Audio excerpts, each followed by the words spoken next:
For a German soldier guarding the occupied coast, the most dangerous night did not always begin with bombers. Sometimes it began with nothing. No warning, no army on the horizon, just a sound on the water, a shadow near the rocks, a few men moving through the dark where no attack was supposed to come from. Then the night broke open. A telephone line cut, a demolition charge placed, a harbor suddenly burning, a battery position under attack before anyone could properly understand what was happening. And that was the real horror of Britain's commandos. They were not sent to fight like an ordinary army. They were trained to arrive without warning, strike the exact point that mattered, and disappear before the enemy could turn confusion into control. After Dunkirk, Britain could not yet return to Europe with a great army, but it could cross the water, it could hit back, and it could make the occupied coast feel unsafe. Friends, stop for a moment. Let's push this channel to 1,000 subscribers. It really matters. Press the hype button and let's keep watching. The story begins in the wreckage of 1940. Britain had brought hundreds of thousands of men home from Dunkirk, but rescue was not victory. Much of the heavy equipment had been abandoned. France had fallen. German power now stretched along the opposite side of the Channel, holding ports, airfields, roads, and railway lines that only months earlier had belonged to Britain's allies. The island was still alive. The Royal Navy still mattered. The RAF still stood between Britain and invasion. British factories, intelligence networks, and command rooms were still working. Yet on land, in Western Europe, Britain had been forced out. That created a problem with no clean answer. Britain could defend itself, but defense alone would hand the initiative to Germany. A full return to the continent was not yet realistic. The country needed a way to strike. Without pretending it was ready for a liberation it could not yet mount. The answer was small, sharp, and dangerous. The Commandos. They were formed in 1940 as a raiding and reconnaissance force, drawn from volunteers and shaped for a different kind of war. Their purpose was direct: cross the water, hit selected targets, destroy what mattered, gather experience, and remind the enemy that occupation did not turn the European coast into a safe back garden. There was nothing romantic about the need that created them. A raid could not defeat Germany by itself. A handful of boats and trained men could not replace an army. But a raid could do what Britain desperately needed in that moment. It could disturb, it could damage, it could force guards, guns, and commanders to look over their shoulders. It could prove that Britain was not merely waiting behind the Channel. The coastline might appear quiet. That was the weakness Britain wanted to exploit. A conventional front line tells soldiers where danger is supposed to come from. The Commando War blurred that comfort. The sea became a road. A cliff became a doorway. A harbor became a target. A quiet guard post became the first point in a chain that might lead to a destroyed battery, a broken installation, or a captured prisoner. For German defenders, this did not require panic to be real. They did not have to collapse in fear for the threat to matter. They only had to know that a dark stretch of water could become a battlefield before the alarm had fully spread. For the men trying to become commandos, the first fight was not with the enemy. It was with the standard. Commando training was built around tasks most soldiers were not expected to perform in the same way. Amphibious landings, navigation, close-quarter fighting, weapons handling, demolition, cliff work, movement under pressure, and survival in uncomfortable conditions. It demanded men who could keep thinking when time had almost vanished. A recruit could volunteer. He could also be rejected. That single fact cuts through the poster version.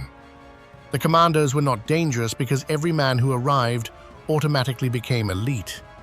They were dangerous because selection, training, and repetition acted as a filter. Men who could not meet the standard went back to their original units. Before the Green Beret became a symbol, it belonged to a method. Cold discipline, physical pressure, demolition practice, landing and withdrawal. The ability to move without the comfort of a large formation behind you. The habit of treating confusion not as a surprise, but as the working condition of the mission. The title of this episode has to be handled carefully. The Commandos were not horrors because they were monsters. The horror was what they did to certainty. A defender might know his routine, his field of fire, his wire, his orders, and the nearest telephone. Then a raid could compress the night into minutes. One group cuts communication, another moves towards a battery, another prepares charges.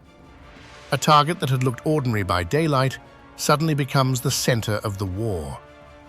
The weapon was not only the gun in a commando's hands, it was timing. A raid lived or died inside a narrow window. The raiders had to arrive before the alarm became organized. They had to reach the target while surprise still had value. They had to do damage before the defenders could gather enough force to trap them. Surprise sounds powerful because it is. It is also fragile. The first sound may belong to the raiders. The second may wake a sentry.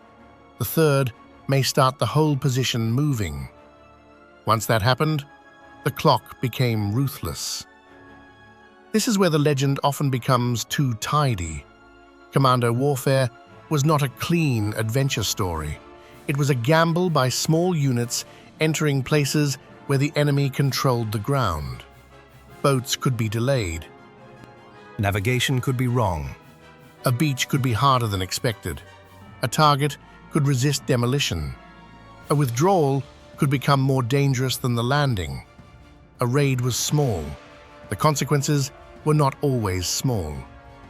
In Norway, on the French coast, around islands, ports, and coastal installations, Britain used raiding to test the edges of German power. The details changed from operation to operation, but the shape remained recognizable.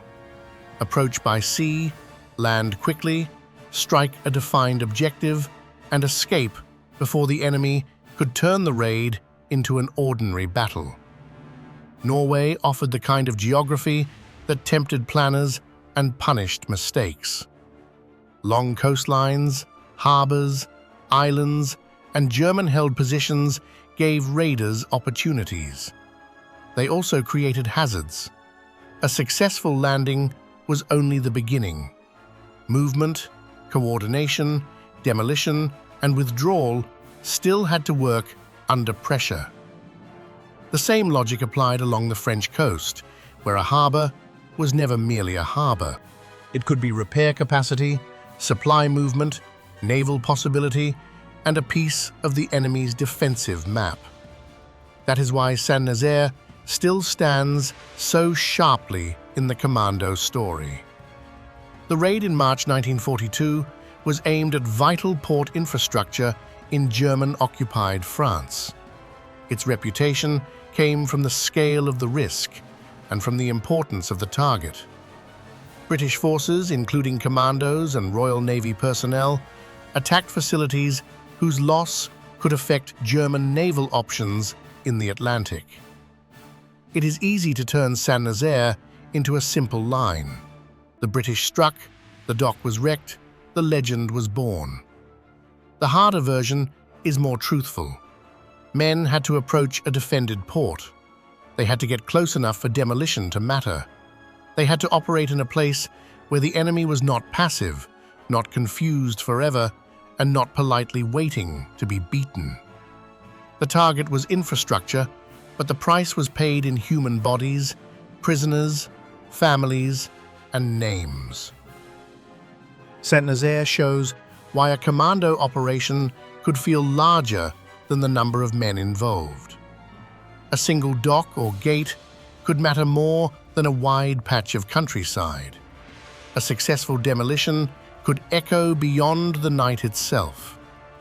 Yet the men carrying it out still faced close action, restricted escape, and the brutal uncertainty of whether the plan would survive contact with the port. The Commandos were never magic. They were trained men inside a vanishing window, and sometimes that window closed. Dieppe showed the other side of raiding on a terrible scale. The Dieppe raid in August 1942 was not simply a commando operation. Canadian forces bore the central burden, with British troops, commandos, US Rangers, and other Allied elements involved in the wider assault.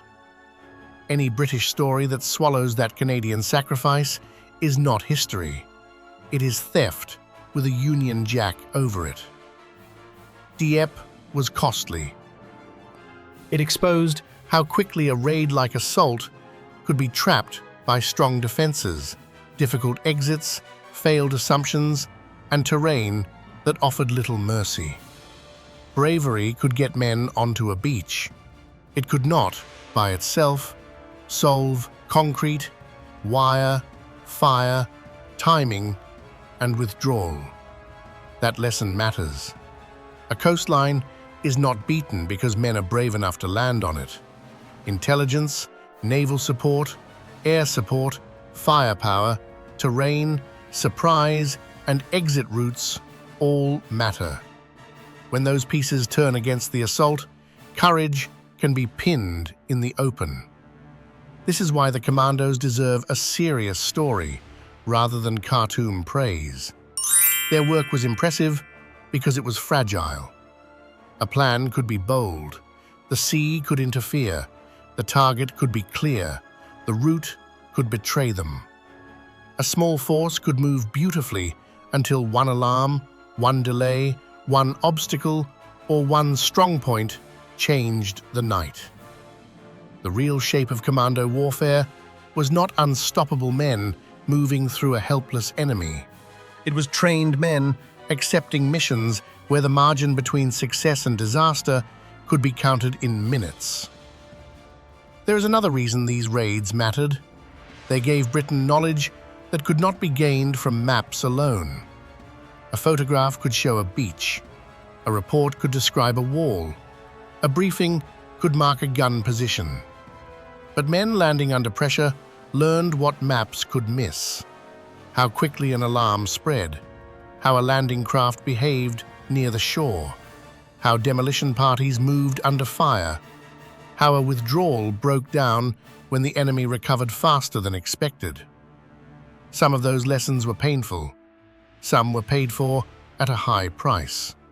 Still, they fed into a wider Allied understanding of amphibious warfare.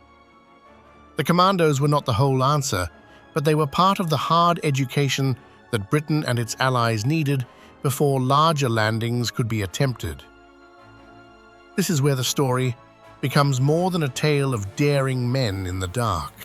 It becomes a story about learning while losing, adapting while under pressure, and refusing to let the enemy decide where the war could be fought. Britain kept developing the idea because the need did not disappear. After Dunkirk, raids allowed Britain to strike back before a major return to Europe was possible. As the war continued, the commando role broadened. They were not only men sent to hit and leave, they increasingly became assault troops in larger operations. By the time Allied forces returned to Normandy in June 1944, Commandos had become part of a much larger machine of invasion, although that machine belonged to many nations, not Britain alone. D-Day was far bigger than the Commandos. It involved British, Canadian, American, and other Allied forces across a vast combined operation. Within that effort, Commando units were given important tasks, including objectives connected to coastal positions, batteries, bridges, and routes inland. The coastline was no longer only a place to raid, it was a place to seize. That shift changed the meaning of the Commando story. The men trained for sudden landings, demolition, cliffs, and close fighting were now useful in a wider Allied return to Europe. The job had grown. The method remained recognizable. Get ashore, move fast, hit the point that matters, keep going. Their war also reached beyond the familiar image of the dark European coastline. Commando formations served in Sicily and Italy, and in Burma, where the battlefield had a different language. Jungle, rivers, heat, disease, distance, and supply problems. That broader record matters because memory often narrows the commandos into a few symbols.